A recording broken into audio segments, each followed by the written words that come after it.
नमस्कार. संघर्ष वृत्तवाहिनीमध्ये आपलं स्वागत. घेऊया ठाणे आणि आसपासच्या परिसरामधील घडणाऱ्या महत्त्वाच्या घडामोडींचा आढावा.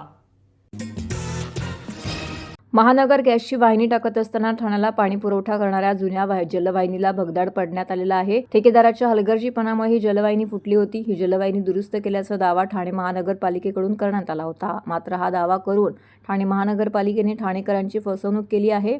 आताही दररोज 40 दशलक्ष लिटर पाणी गळती होत आहे. या प्रकरणी महानगर गॅसचे कंत्राटदारांवरती गुन्हा दाखल करावा, तसेच या प्रकाराला जबाबदार असलेल्या अधिकाऱ्यांना निलंबित करावं, अशी मागणी राष्ट्रवादी काँग्रेस शरदचंद्र पवार पक्षाचे जिल्हाध्यक्ष मनोज प्रधान यांनी केली आहे. 1000 मिलीमीटर व्यासाची पिसे ते टेमघर परिसरातील जुनी सिमेंटची पाईपलाईन भिवंडी बायपासजवळ रांजनोली गाव या भागातील जुन्या सिमेंटच्या 1000 मिलीमीटर व्यासाच्या जलवाहिनीजवळून महानगरची गॅसची नवीन लाईन टाकण्याचं काम सुरू होतं. या कामादरम्यान ड्रिलिंग करत असताना मुख्य जलवाहिनीला भगदाड पडला असून मोठी गळती सुरू झाली होती. ही जलवाहिनी दुरुस्त केल्याचा दावा ठाणे महानगरपालिकेचे अधिकारी करत असले तरी हजारो लिटर्स पाणी रोज वाया जात आहे. यावर प्रधान यांनी यंत्रणांचे वाभाडे काढले. तर या पत्रकार परिषदेस राष्ट्रवादी काँग्रेस शरदचंद्र पवार पक्षाच्या ओबीसी सेलचे प्रदेशाध्यक्ष राजा राजपूरकर, युवक कार्याध्यक्ष राजेश कदम, ज्ञानेश्वर राजपंखे उपस्थित होते. 15 ऑक्टोबर 30 ऑक्टोबर या दोन्ही दिवशी मी आयुक्तांना कळवलं होतं की पाणी चोरी होते. त्याच्यावर ते अधिकारी येऊन भेटले की साहेब थोड्या ठिकाणी चोरी होत होती, आम्ही ते कट केलं वगैरे वगैरे वगैरे सगळं झालं. त्याच्या पुढे जाऊन आपण गेल्या महिन्यात बघितलं की 10-12 दिवस कसे हाल आपले पाण्यासाठी होत होते. नंतर आपल्याला सांगण्यात आलं की ते महानगर गॅसच्या ठेकेदाराचं काम चालू असताना तिथे पाणी गळती झाली. आता वस्तुस्थिती तिथे अशी आहे की 1200 mm चा एक MS ची लाईन येते आणि 1000 mm ची एक जुनी लाईन आहे. तर या महानगर कंपनीचे ठेकेदार काम करत असताना त्या लाईन तुटली. 10, 12, 15 दिवस बिन पाण्याचे टँकरवर ठाणे महानगरपालिकेच्या सगळ्या नागरिकांनी आपलं जीवन पुढे ढकललं. जे टँकर 1000-2000 ला मिळायचे ते 7-7, 8-8 हजाराला मिळाले. नंतर आम्हाला सांगण्यात आलं की आता ते काम पूर्ण झालेलं आहे आणि 19 तारखेपासून खऱ्या अर्थाने थोडंसं पाणी वाढलं. आजची परिस्थिती तिकडे अशी आहे की तिकडे गळती परत झालेली आहे आणि मी तुम्हाला व्हिज्युअल शेअर करतो की कशा प्रकारचं काम यांनी केलंय. मग माझा प्रश्न आयुक्तांना एवढाच आहे की ज्या ठेकेदारांनी हे काम केलं, ज्याच्यामुळे ठाण्याचे नागरिक इतके हैराण झाले, त्याच्यावर तुम्ही गुन्हा का दाखल करत नाही? आणि आज जर 40 MLD पाणी रोजचं वाया जातंय आणि त्यावेळेस 10-15 दिवस किती MLD पाणी वाया गेलं, तर त्याचं कॉम्पन्सेशन त्याच्याकडनं का घेत नाही? आपल्याला मीटर लावता, 1-1 रुपया आमच्याकडून ठाणेकर नागरिकांकडे तुम्ही वसूल करता आणि मग ज्या ठेकेदारामुळे एवढं पाण्याचं नासधूस झाली, तुम्ही त्याच्याकडनं का त्याच्या पैशाचं कॉम्पन्सेशन घेत नाही त्या पाण्याचं? हा माझा मूळ प्रश्न आहे. 2 गोष्टी मी आपल्या माध्यमातून आयुक्तांना आणि डिपार्टमेंटला सांगेन की महानगर गॅसच्या त्या ठेकेदारावर FIR झालीच पाहिजे आणि दुसरी, त्यांना जे पाणी नासलं गेलं त्याचं त्यांना बिल दिलं पाहिजे आणि ती रिकव्हरी झाली पाहिजे. सर्व नागरिकांना आवाहन करण्यात येत आहे की सध्या डासांमार्फत पसरणाऱ्या डेंग्यू या आजाराचा प्रसार रोखण्यासाठी प्रत्येकाने पुढील प्रमाणे कार्यवाही करावी. डेंग्यू आजार एडिस इजिप्ती हा डास चावल्याने होतो. या डासांची पैदास साचलेल्या किंवा साचवलेल्या स्वच्छ पाण्यामध्ये होते. 8 दिवसांपेक्षा जास्त दिवस पाणी उघडे व साचून राहिल्यास त्यात डास अंडी घालतात. अंड्यांच्या अळ्या तयार होऊन पुढे डास तयार होतात. यासाठी आपल्या घरातील पाणी साठे, उदाहरणार्थ बॅरल्स, पिंपे, टाक्या, हौद, रांजणे इत्यादी दर आठवड्याला रिकामे करून घासून पुसून कोरडे करून पुन्हा भरावे. 1 दिवस कोरडा दिवस म्हणून पाळावा.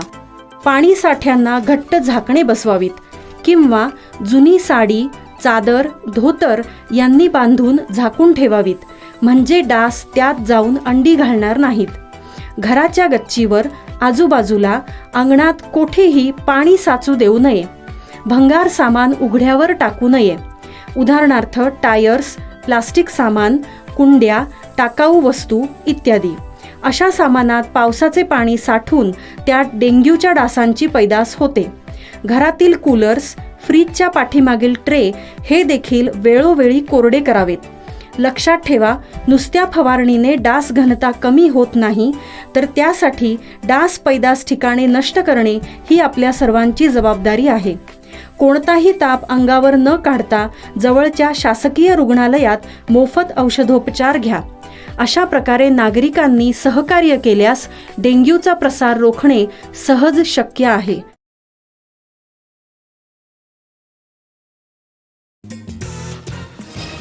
ठाणे महानगरपालिकेची निवडणूक जवळ आली असतानाच इतर पक्ष व अपक्ष उमेदवारांची फॉर्म भरायला सुरुवात झाली असून शिंदेंची शिवसेना व भारतीय जनता पक्षाच्या पदाधिकाऱ्यांच्या अजूनही बैठका सुरू आहेत. तर युती होते की तुटते याकडे सर्वांचेच लक्ष लागले असताना दुसरीकडे प्रत्येक पक्षाने आपल्या पक्षाचा वॉर्डामध्ये प्रचार सुरू केला आहे. त्यातच भारतीय जनता पार्टीच्या वतीने ठाण्यातील तिन्हात नाका ब्रिज येथे तसेच इतर 16 ठिकाणी बॅनरबाजी करण्यात आलेली आहे. नमो भारत नमो ठाणे या शीर्षकाखाली बॅनर शहरातील मुख्य चौक आणि ब्रिजजवळ लावण्यात आलेले आहेत. तर भाजपाच्या वतीने शहरामध्ये अशा प्रकारचे लावलेले बॅनर हे सध्या चर्चेचा विषय ठरत आहे. महाराष्ट्रातील 29 महानगरपालिका निवडणुकीपूर्वी सर्वच प्रमुख राजकीय पक्षांमध्ये जागा वाटपावरून अद्याप कोणताही ठोस निर्णय झालेला नाही. या पार्श्वभूमीवरती प्रत्येक पक्षामध्ये आपली स्वतंत्र ताकद दाखवण्याच्या तयारीत उतरल्याचं चित्र दिसत आहे. देशातील सर्वात मोठा पक्ष असल्याने भाजपाने नमो भारत नमो ठाणे असा बॅनर लावत निवडणूक प्रचाराची सुरुवात केली. तर शिवसेना, शिंदे गट तसेच खासदार श्रीकांत शिंदे यांनी आज ठाण्यामध्ये सभा घेणार आहेत. दरम्यान राष्ट्रवादी काँग्रेस, अजित पवार गटाकडूनही जोरदार शक्ती प्रदर्शन करण्यात आलं. पक्षाचे महाराष्ट्र प्रदेश सचिव नजीब मुल्ला, सुहास देसाई यांनी घड्याळ चिन्हावरती उमेदवारी अर्ज दाखल करण्यासाठी भव्य प्रचार रॅली काढली. या रॅलीद्वारे त्यांनी संपूर्ण वॉर्डामध्ये फेरफटका मारत आपली राजकीय ताकद दाखवून दिली आहे. रॅली दरम्यान नजीब मुल्ला आणि त्यांच्या सर्व समर्थकांनी दर्ग्यात जाऊन चादर अर्पण केली आहे. त्यानंतर राबोडी भाजी मार्केट परिसरातून दाट लोकवस्ती असलेल्या भागामध्ये प्रचार करण्यात आला. यावेळी मुस्लिम समाजातील महिलांशी संवाद साधत आगामी निवडणुकीसाठी प्रार्थना करण्याचं आवाहन नजीब मुल्ला यांनी केलं आहे.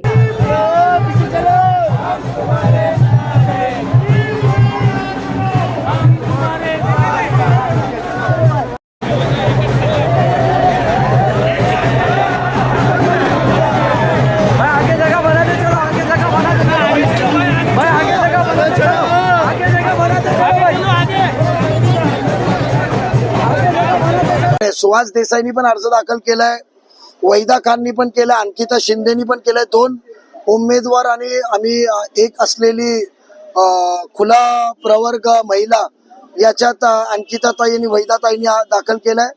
2 ओपन जेंट्स आहेत, म्हणजे खुला वर्ग आहे 2 सर्वसाधारण, त्याच्यात सुहासनी पण आणि मी दाखल केलेला आहे. एक ओबीसी आमची राहिलेली आहेत, ते ओबीसी नक्की आम्ही सोमवारपर्यंत दाखल करू. प्रेम आहे, कारण काही दिवस मी पक्षाच्या कामानिमित्त मागील नगरपंचायत, नगर परिषद याचा प्रचारामध्ये बाहेर होतो. तर तो आपुलकी आहे, तो प्रेम आहे. मी त्यांचा आदर करतो, प्रेम करतो की त्यांनी फक्त मी त्यांना फोन केला की आपण एकत्र राहूया आणि आपण राबोडीचा विकास करूया. आजपर्यंत एकत्र राहिलो, तर आम्ही त्या पद्धतीने त्यांनी अपक्षाचा फॉर्म पण पाडला. त्यांचं नाव नईम खान आहे. 100%, कारण शेवटी विरोधकांना निवडणूक लढून माझ्या विरुद्ध निवडून येण्यात रस नाहीये. त्यांचं पोटपाणीच त्याच्यावर चालतं. नजीब मुल्लाचे आम्ही विरोधक म्हणून फिरायचा 5 वर्ष त्यांचा तो इंडस्ट्री आहे, ती त्यांचा रोजगार आहे. नजीब विरुद्ध उभा राहायचा, नजीब विरुद्ध मोठ्या मोठ्या गप्पा मारायचे, त्यांचा रोजगार आहे ना. 4.5 वर्ष ते उपाशी मरतील म्हणून ते रोजगार आहे. मला विरोधक दाखवून 4 लोकांकडे जाऊन आपली कामं काढून घ्यायची व्यक्तिगत, त्यांना लोकहितांची काही कामं नाहीये. जे आज माझे विरोधक आहे 2017च्या निवडणुकीत पण होते, तर 8 वर्ष ते कुठे होते? कोविडला कुठे होते? जेव्हा नागरिकांना गरज होती तर कुठे होते? त्यांचा रोजगार आहे, त्यांच्या रोजगार पोटपाणीसाठी ते माझ्या विरोधक म्हणून उभे. 2.5 वर्ष महाराष्ट्रात जातीयवादाचा वणवा पेटलेला असताना तत्कालीन मुख्यमंत्री एकनाथ शिंदे यांनी तो कुशलतेने हाताळला. मुख्यमंत्री वैद्यकीय सहायता निधीतून हजारो रुग्णांना रोगमुक्त करण्याचं काम शिंदे यांनी कोणताही गाजावाजा न करता शांततेत केलंय. हा त्यांचा मोठेपणा आहे. शिंदे यांनी केलेलं काम लोक विसरणार नाहीत, अशा शब्दामध्ये ज्येष्ठ नेते प्रकाश महाजन यांनी शिवसेना मुख्य नेते उपमुख्यमंत्री शिंदे यांचं कौतुक केलंय. हिंदुत्वाविषयी जागरूक असलेले शिंदे कडवे हिंदुत्ववादी नेते आहेत असं महाजन म्हणाले. ठाणे उपमुख्यमंत्री एकनाथ शिंदे यांच्या उपस्थितीमध्ये महाजन यांनी अखेरीस शिवसेनेमध्ये प्रवेश केलाय. महाजन पुढे म्हणाले की हिंदुत्वावरती काम करण्याची इच्छा असल्याने आज शिवसेनेमध्ये प्रवेश केलाय. महाराष्ट्रात अनेक मुख्यमंत्री झाले जे घरात बसून राहिले, परीक्षेला बसले नाहीत पण पहिले आले. मात्र एकनाथ शिंदे याला अपवाद ठरले. ते परीक्षेला पण बसले आणि पहिले देखील आले. अशा शब्दामध्ये महाजन यांनी शिंदे यांच्या मुख्यमंत्री पदाचं कौतुक केलंय. मुख्यमंत्री वैद्यकीय सहायता निधीतून बरे झालेल्या रुग्णांनी शिंदे यांना आभारपत्र पाठवली. त्या पत्रांचं वजन 100 किलो आहे. असं दृश्य आजवर कुठल्याही मुख्यमंत्र्यांनी महाराष्ट्राला दाखवलं नाही. मात्र त्याचा कुठेही शिंदे यांनी गाजावाजा केला नाही. हा त्यांचा मोठेपणा आहे, असं देखील महाजन यांनी म्हटलंय. शिंदे यांच्या 2.5 वर्षाच्या कारकिर्दीबाबत ज्येष्ठ नेते शरद पवार यांनी देखील कौतुक केलंय. शिवसेनेचे प्रमुख असूनही शिंदे स्वतःला नेता समजतात, हा त्यांचा मोठेपणा आहे. काल रात्री 12:30 वाजता एक मराठी माणूस दुसऱ्या मराठी माणसाला भेटतो हे महाराष्ट्रासाठी नवीन आहे. शिवसेना पक्ष प्रवेशासाठी मंगेश शेवटे यांचं महाजन यांनी यावेळी आभार देखील मानले. आदरणीय प्रकाश महाजनजींचं मनापासून मी शिवसेनेमध्ये स्वागत करतो. मनापासून त्यांना धन्यवाद देतो की त्यांनी शिवसेनेवर आणि माझ्यावर विश्वास ठेवून शिवसेनेमध्ये काम करण्याची इच्छा व्यक्त केली आणि आज त्यांचा अधिकृतपणे शिवसेनेमध्ये जाहीर प्रवेश झालेला आहे. मी त्यांना जवळून पाहिलेलं आहे, जवळून त्यांची कार्यपद्धती पाहिलेली आहे. ते मुळातले शिवसैनिक आहेत, बाळासाहेबांच्या विचाराने प्रेरित झालेले, प्रभावित झालेले शिवसैनिक. आणि त्यांना जी जबाबदारी त्या काळात दिली ती त्यांनी अतिशय सकारात्मकतेने जबाबदारीने पार पाडली. आणि सर्वसामान्य माणसाचं काम आणि सर्वसामान्य माणसाची अडचणी सर्वसामान्य कार्यकर्ता बनूनच सोडवू शकतो हे त्यांनी दाखवलं. त्यांच्याकडे अनेक जबाबदाऱ्या, पदं होती, प्रवक्ते होते, उपनेते होते, परंतु त्यांनी कधी पदाचा असा मोठेपणा दाखवला नाही. आणि त्यांचे अनेक ते प्रवक्ते, उत्कृष्ट वक्ते आहेत, प्रवक्ते आहेत. अनेक वेळा मी त्यांना जेव्हा मला संधी मिळाली तेव्हा ऐकलेलं आहे. अतिशय संयमीपणे आणि मुद्देसूदपणे राजकीय क्षेत्रामध्ये संयम महत्वाचा असतो. आणि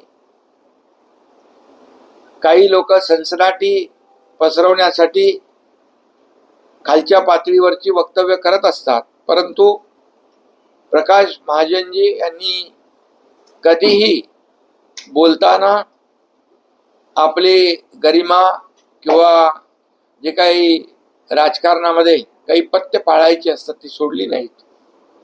आणि त्यामुळे नेहमीच मला त्यांचं बोलणं आणि त्यांचं वक्तव्य जे आहे, वक्तृत्व आणि कर्तृत्व याबद्दल आदर होता. आणि आता ते माझ्यासोबत शिवसेनेमध्ये काम करतायत याचा मला आनंद आहे मनस्वी.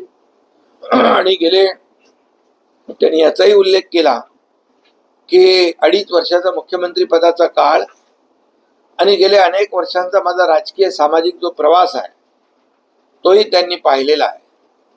त्यामुळे मुख्यमंत्री असताना देखील किंबहुना आताही मी कार्यकर्ता म्हणून काम करतोय याची जाणीव मला आहे. आणि म्हणूनच आज त्यांनी देखील त्याचा उल्लेख केलेला आहे. गेल्या काही कालावधीमध्ये अनेक लोक शिवसेनेमध्ये येत आहेत. बाळासाहेबांची विचारधारा आम्ही पुढे घेऊन चाललोय, आनंद दिघे साहेबांची शिकवण आम्ही पुढे घेऊन चाललोय आणि विकासाचा अजेंडा जो आहे तो आम्ही पुढे घेऊन चाललोय. अधिकृतरित्या शिवसेनेत प्रवेश केलेला आहे. मी पुन्हा शिवसेनेत परत आलोय. मी शिवसेनेत यापूर्वी उपनेता होतो, पण शिंदे साहेबांचे एक वैशिष्ट्य आहे की ते या शिवसेनेचे प्रमुख असून देखील ते स्वतःला शिवसेना नेता समजतात. हा त्यांचा मोठेपणा मला खूप भावला. मी काल रात्री त्यांना 12:30 वाजता भेटलो. फार उत्साहानं ते मला भेटले. एका मराठी माणसाला एक मराठी माणूस 12:30 वाजता भेटू शकतो हे महाराष्ट्राला खूप नवीन आहे. खरं म्हणजे शिंदे साहेब, या सगळ्या प्रवेशाचं श्रेय जर मी कुणाला देईन तर मंगेश चिवटेला देईन. ते आरोग्य दूत तर आहेत, पण माझ्यासाठी ते राजदूत झालेले आहेत. आणि तुमचं कार्य मी पाहत आलेलो आहे.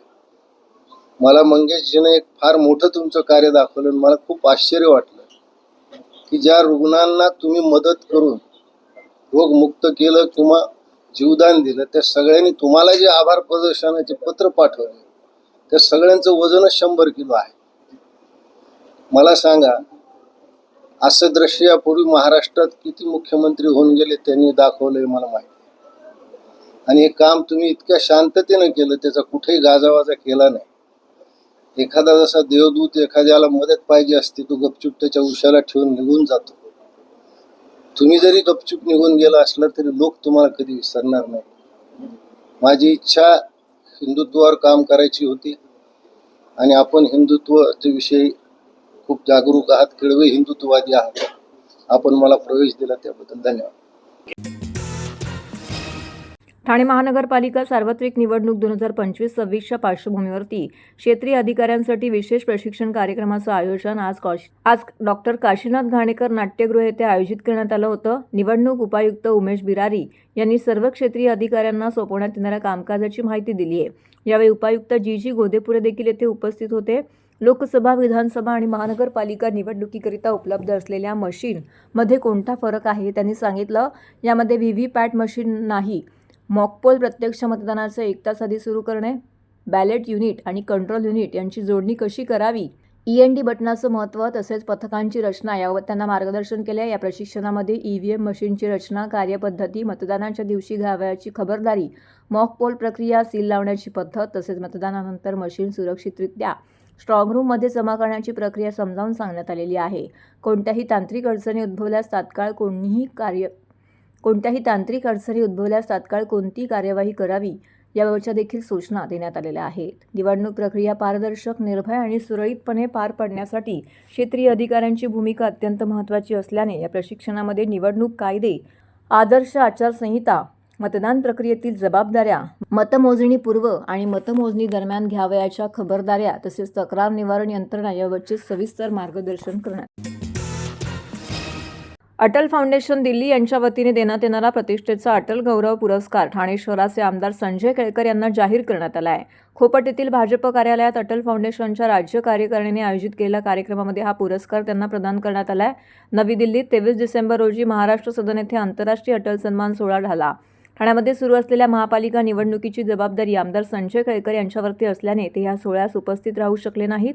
भाजपच्या खोपट येथील कार्यालयामध्ये हा पुरस्कार त्यांना अटल फाउंडेशनच्या पदाधिकाऱ्यांच्या उपस्थितीमध्ये प्रदान करण्यात आला. यावेळी फाउंडेशनचे राष्ट्रीय अध्यक्ष अपर्णा सिंह यांच्या वतीने महाराष्ट्र प्रदेश अध्यक्ष गणेश राजे यांच्या हस्ते हा पुरस्कार प्रदान करण्यात आला आहे. यावेळी अटल फाउंडेशनचे प्रदेश महामंत्री जितेंद्र शिर्के, ठाणे जिल्हाध्यक्ष राजकुमार पवार तसेच ठाणे जिल्हा हाऊसिंग फेडरेशनचे अध्यक्ष सीताराम राणे, माजी उपमहापौर अशोक भोईर, दत्ता गाडगे, महेश कदम, राजेश गाडे, मितेश शहा उपस्थित होते. यावेळी बोलताना केळकर म्हणाले की अटल बिहारी वाजपेयी यांच्या नावाचा पुरस्कार मला मिळाला हे माझं भाग्य आहे. अटलजी म्हणजे आपल्या देशाचे महानायक आहेत.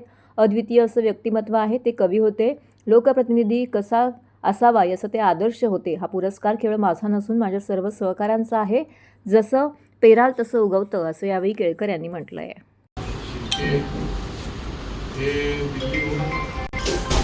आणि अटल फाउंडेशनचं या निमित्ताने मी खूप खूप आभार मानतो.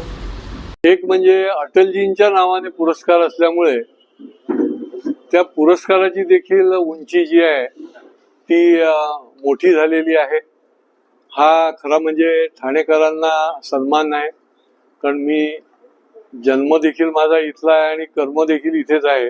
कर्मभूमी पण हीच आहे आणि त्याच्यामुळे या सगळ्या क्षेत्रामध्ये, राजकीय क्षेत्र आणि अन्य क्षेत्रामध्ये जे जे माझ्या सहकारी आहेत त्यांना देखील हा पुरस्कार मिळाल्याची माझी भावना आहे. आणि निश्चितपणे आपल्याला एक प्रोत्साहन मिळतं.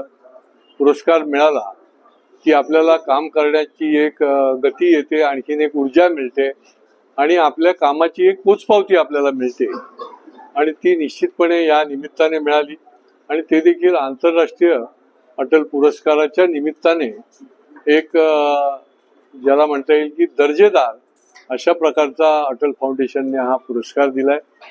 निश्चितपणे या पुरस्काराच्या लायक अशा प्रकारचं काम पुढच्या काळामध्ये देखील मी करत राहीन.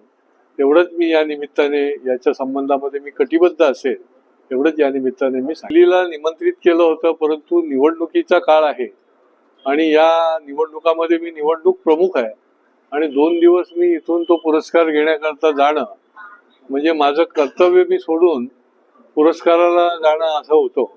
परंतु यांनी मोठ्या मनाने म्हणजे महाराष्ट्राचे जे अटल फाउंडेशनचे आमचे गणेश राजे आहेत, राजकुमार पवार आहेत, शिर्के आहेत, यांनी त्या ठिकाणी तो पुरस्कार जो आहे तो दिल्लीचा संदेश घेऊन या ठिकाणी आणला आणि ठाण्यामध्ये मला दिला. त्याच्याबद्दल देखील मी त्यांचा ऋणी आहे. सर्वप्रथम तर आमचे राष्ट्रीय अध्यक्ष अपर्णाजी सिंह यांनी थोडी माहिती देतो मी आपल्या अटल फाउंडेशन विषयी. आपल्या अटल फाउंडेशनचे राष्ट्रीय अध्यक्ष अपर्णाजी सिंह आहेत आणि आपलं हे कार्य भारत देशामध्ये जवळजवळ 22 राज्यामध्ये चालतं आणि महाराष्ट्रामध्ये 27 जिल्ह्यामध्ये 250च्या वरती आपले पदाधिकारी आहेत. तर साहेबांना इलेक्शनमुळे महानगरपालिकेच्या निवडणुकीमुळे येता आलं नाही. साहेबांनी दिल्लीसाठी संदेश दिला आणि माझ्या हातात अवॉर्ड तो सुपूर्द त्यांनी केला आणि मी माझं भाग्य समजतो, कारण की एवढ्या मोठ्या हस्तीला आज माझ्या हातचे अवॉर्ड दिला जातोय. एका मोठ्या हस्तीचं नावाचा अवॉर्ड त्यांच्या स्मृतीमध्ये एवढ्या महान हस्तीला संजय केळकर साहेबांना दिला जातो. ह्याच्याबद्दल मला मनस्वी आनंद आहे. हा खऱ्या अर्थानं ठाणे शहराचा गौरव आहे. महाराष्ट्रामध्ये 3 जणांना अवॉर्ड दिलेला आहे. एक आरोग्यदूत मंगेशजी चिवटे, उपमुख्यमंत्री वैद्यकीय सहायता कक्षाचे प्रमुख मंगेशजी चिवटे, त्यांना अटल श्री अवॉर्ड दिलेला आहे. आमदार संजय केळकर साहेबांना आंतरराष्ट्रीय अटल अवॉर्ड दिलेला आहे आणि प्रार्थना फाउंडेशनचे प्रसाद मोहिते जे अनाथ मुलांना सांभाळतात त्यांना अटल श्री अवॉर्ड दिलेला आहे. आणि देशभरातून जवळजवळ 30 अवॉर्ड, प्रत्येक राज्याला 1 अवॉर्ड याप्रमाणे अवॉर्ड दिलेले आहेत. फक्त आपल्या महाराष्ट्राला जरा दुःख माप दिले, कारण महाराष्ट्रामधून अटल फाउंडेशनच्या मार्फत सेवा कार्य चांगल्या प्रकारे चालतंय. तर हे होतं संघर्ष वृत्तवाहिनीचं आजचं बातमीपत्र. उद्या पुन्हा भेटू याच वेळी याच ठिकाणी ताज्या घडामोडींसह. तोपर्यंत नमस्कार.